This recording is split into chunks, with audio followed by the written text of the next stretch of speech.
అండి welcome back to సిమ్రజో vlogs. I hope అందరూ బాగుండాలి, అందులో మేము ఉండాలి, ఇట్లానే బ్లెస్ చేస్తూ ఉండండి. పాలవంచలో నవభారత్ టెంపుల్ అనమాట. అంటే నవభారత్లో వెంకటేశ్వర స్వామి టెంపుల్ అంటారంట. సూపర్ ఉంది ఆ రోజైతే. అందులో అసలు బేసిక్గా ఈ టెంపుల్ చాలా బాగుంటుంది, ఫేమస్ టెంపుల్ అనమాట. కాకపోతే ఆ రోజు మేము వెళ్ళినప్పుడు వెదర్ అయితే ఉందండి, అబ్బా కొండపై నుంచి చూస్తుంటే సూపర్ అనిపించిందండి వెదర్ ఆ రోజు. అయితే వింటర్లో అయితే ఇంకా బాగుంటుంది అనుకుంటా. రెయినీ సీజన్లో ఎట్లుందంటే వింటర్లో చాలా బాగుంటుంది. వెళ్ళినప్పుడల్లా మీకు ఎక్స్ప్లోర్ చేసి చూపిద్దాం అనుకుంటున్నాను. కొన్ని ప్లేసెస్ ఉన్నాయని చెప్పాను కదా, అవి ఏవైనా సరే నా కళ్ళకి నచ్చింది, అంటే మాకులాగా నేచర్ లవర్స్ ఎవరైనా ఉంటే కనుక వాళ్ళకి ఈజీగా అర్థమైపోతుంది ఈ వ్లాగ్ అనేది, షార్ట్ వీడియో అనేది. ఎందుకంటున్నానంటే చాలా బాగుంది. అందులో మెయిన్ చెప్పాల్సింది ఏంటంటే వెంకటేశ్వర స్వామి బాగున్నారు, అమ్మవారి అలంకరణ అంటే ఇద్దరు బాగున్నారు.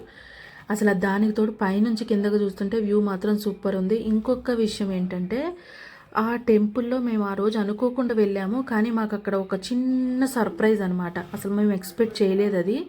ఏమో మేబీ స్వామివారే మాకు అది అవకాశం ఇచ్చినట్లు నాకైతే అనిపించింది అనమాట. అది ఏంటిదక్క ఇట్లా అంటున్నావు అని చెప్తాను, అది కూడా చెప్తాను. అయితే అమ్మవారు వస్తున్నారు, చూసేయండి ఎంత బాగున్నారో. అమ్మవారి అలంకరణ కానీ వెంకటేశ్వర స్వామిని కూడా చూపిస్తానంటే తీయకూడదు, తీయొచ్చు లైట్గా తీశాను. స్వామివారి అలంకరణ కానీ స్వామివారు బాగున్నారనమాట. ఇదిగోండి ఇది చూడండి, దీపాలు ముట్టిస్తున్నాను. అంటే నా మొక్కు కాదు, ఎవరితో మొక్కు ఉంది, ఒక ఆయన ఎవరు మొక్కున్నారట, ఆయనే పిలిచారనమాట.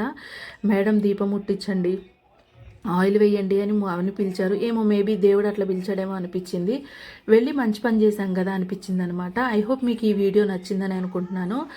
నా వ్లాగ్స్ చూసేవాళ్ళు ప్లీజ్ దయచేసి సబ్స్క్రైబ్ చేసుకొని నాకు హెల్ప్ ఉంటుందని అయితే నేనైతే కోరుకుంటున్నాను. ఓకేనా? మీకు నచ్చినట్లయితే కామెంట్ చేయండి, షేర్ చేయండి, లైక్ చేయండి. ఓకేనా? Thanks for watching. Bye bye.